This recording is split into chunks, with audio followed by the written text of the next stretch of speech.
American Pickers fans loved having Frank Fritz as a co-host. He died on September 30, 2024, at the age of 60, but it wasn't just his sudden death that made his family and friends sad. It was also the huge amount of money he left behind. He would get a lot of money, which would change how his family saw him and cause some tears, stress, and shocks. But let's play back the tape a bit before we talk about the millions of dollars he left behind. Let's look at the last moments of a man who spent his whole life on the road, looking for America's lost gems. He ended up becoming one of them himself. It was well known that Frank's health had been getting worse in the years before he died. An infarction of the brain happened to him in 2022, and consequences from it would kill him 2 years later. TMZ reports that the death certificate listed late sequela of cerebral infarction as the cause of death. This is a medical term for stroke damage that the body could not heal from. That wasn't all, though. Aortic stenosis, a disease that makes it hard for blood to flow properly through the heart, was another problem Frank was having. It was two blows in one, and even the best picks can't change fate. But now it gets even more human. Even though Frank had health problems and personal problems, his story wasn't just about falling apart. It was also about getting back together with Mike Wolfe, his longtime friend and co-host. Since middle school, they had been close like brothers. They got along because they both liked picking and were growing up without their dads. But fame and money can make even the strongest bonds weaker.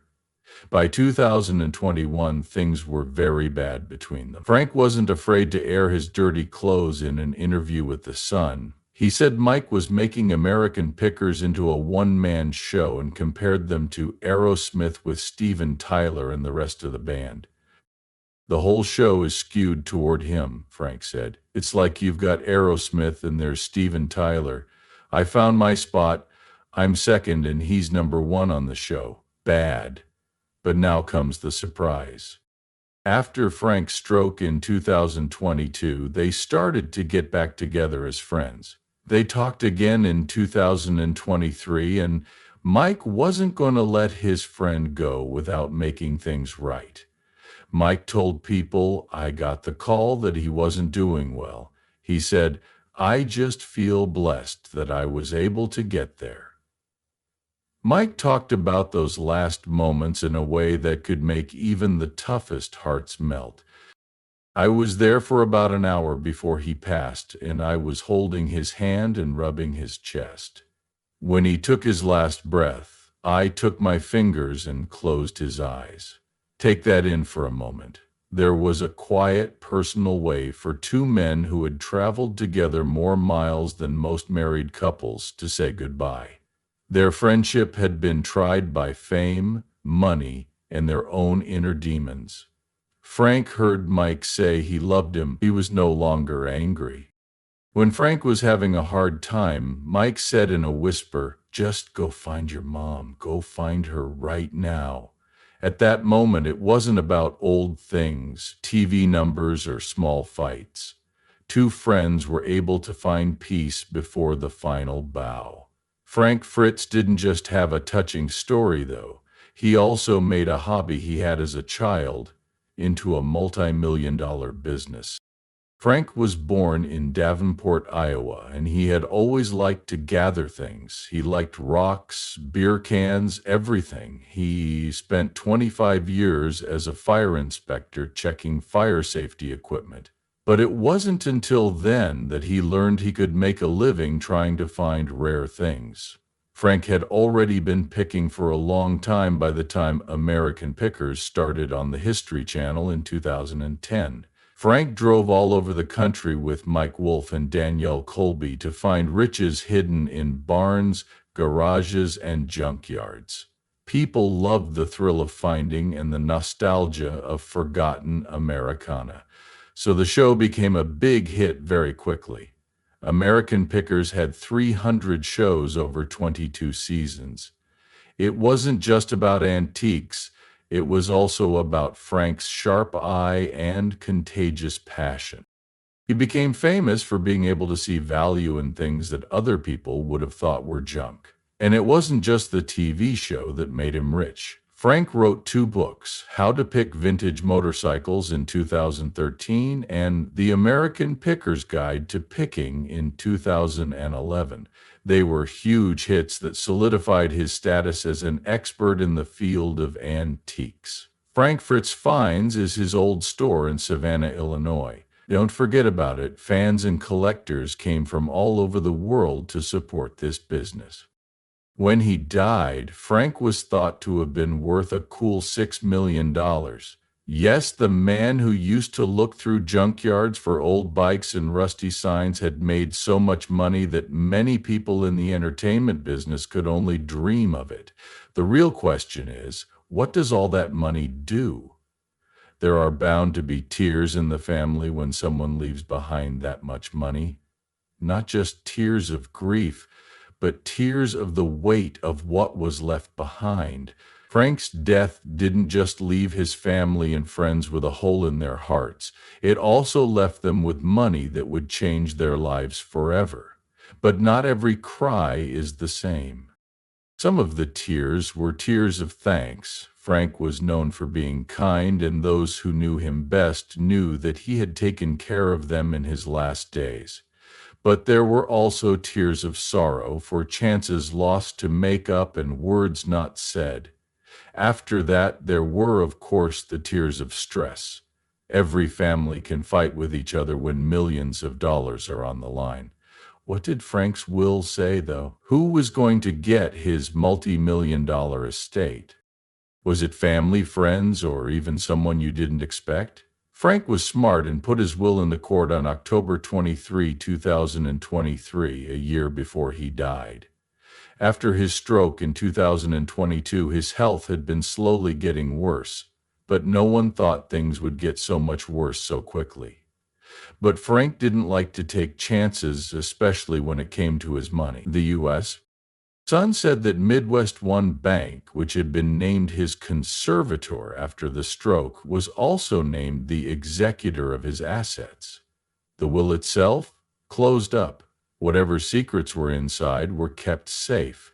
But there was one thing that was clear. The plans for his $6 million fortune were accepted just a few weeks after he died, on October 18, 2024.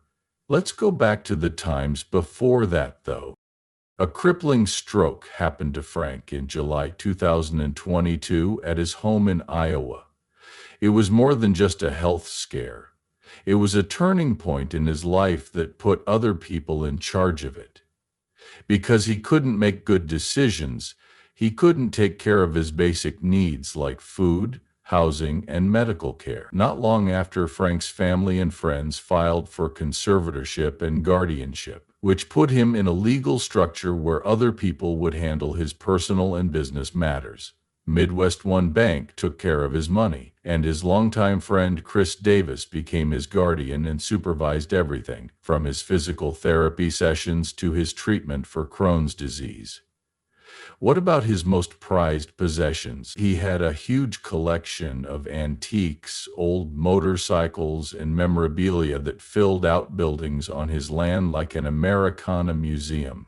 Even though these treasures hadn't been fully logged, the conservatorship papers showed that the plan was to mostly leave them alone, with only a few things being used to stock his Savannah, Illinois antique store, Frank Fritz Finds.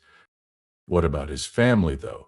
Who were the people Frank left behind when he died, and what role did they play in the story of his wealth? This is where things get tricky. Frank never got married. There were reports in 2021 that he was getting married to his longtime girlfriend Diane. What was the truth? They broke up a long time before he died. Betrayal and heartbreak caused their relationship to fall apart.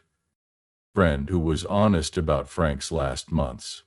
He felt really, really bad, Jerry remembered, talking about trips to see Frank in the nursing home where one side of his body was paralyzed. Frank's anger could be felt. He would lift his arm up and it would just drop. That must be hard to be completely bedridden. He had trouble saying what he wanted to, though some days were better than others. Jerry said it best. I think Frank could have lived a lot longer if he had had the will to live. And then there was Mike Wolfe, who had been Frank's best friend and sometimes his worst enemy. From being friends in middle school to co-hosts of one of the History Channel's biggest shows to co-workers who no longer talked to each other, their friendship had been all over the place. But they were back together by the time Frank's health got worse. After all the emotional relief, there was still the question of whether Mike Wolfe would get any of Frank's money. It's not clear. Since the will has been signed, no one knows how Frank's property will be divided, but we do know that Frank's shop, Frank Fritz Finds, and his collection of old things were very important to his financial legacy. His friend Jerry gave hints that a sale might be coming up, taking advantage of Frank's many fans to make sure that his treasures went to people who would really love them. That's what I would do because of his fan base, he said. I think a sale will be great for him. While people in the antiques world talked about what would happen to Frank's collection, his family, both blood and chosen, dealt with the emotional weight of his death. It wasn't only about the cash. It was about the man who had made a long impact on their lives. His battles with addiction and health had changed his last years in ways that money could not change. Frank's fight with addiction had been a long and painful one. He had been in a lot of pain for years because of Crohn's disease and a broken back. The second one had surgery in 2019, but it wasn't easy to get better. Frank found comfort in drugs, but he quickly became dependent on them. When he left American Pickers in 2020, his addiction was no longer a secret to the people who knew him best. Mike Wolfe had seen how hard it was on his friend in particular. He became addicted to opioids, and that's when everything changed, he said. He set up measures and pushed Frank to go to rehab, and he never gave up hope that Frank could get better. But how much did Frank Fritz fight with addiction and health problems cost him in terms of money and feelings? You might be surprised by the answer. Frank had a nice $6 million nest egg when he was at the top of his game. By the time he died, though, a big chunk of that wealth had been put straight into health care. We're not talking about regular trips to the doctor or filling prescriptions once in a while. After his stroke in 2022, Frank spent $30,000 a month on medical care and in-home care. That's almost $360,000 a year, which is so much money that not even a reality TV star could keep up for long. This was about more than just hospital bills. The money paid for nursing care around the clock, physical therapy, and specialized treatments to help him deal with the effects of his stroke, as well as his ongoing conditions of Crohn's disease and aortic stenosis. His Iowa farmhouse used to be a safe place with lots of old bikes and rare antiques, but it had to be changed into more of a care facility than a home by adding medical equipment and wheelchair ramps. The house Frank lived in was as simple and unassuming as he was. It was in LeClaire, Iowa. The small 2-bedroom, 1-bathroom home was bought in 2010 for $130,000. It was 1,660 square feet and stood on 3/4 of an acre. Over the years, though, it had increased in value and was worth $392,000 by 2024. He also owned an extra piece of land next door that was zoned for single-family use, which made the property even more valuable. Even though the property's value was going up, it wasn't enough to cover the huge hospital bills. The farmhouse, which used to be a sign of his wealth and love of Americana, became a quiet witness to his last years, which were marked by declining health and financial stress. Frank Fritz was never just about money or things, though.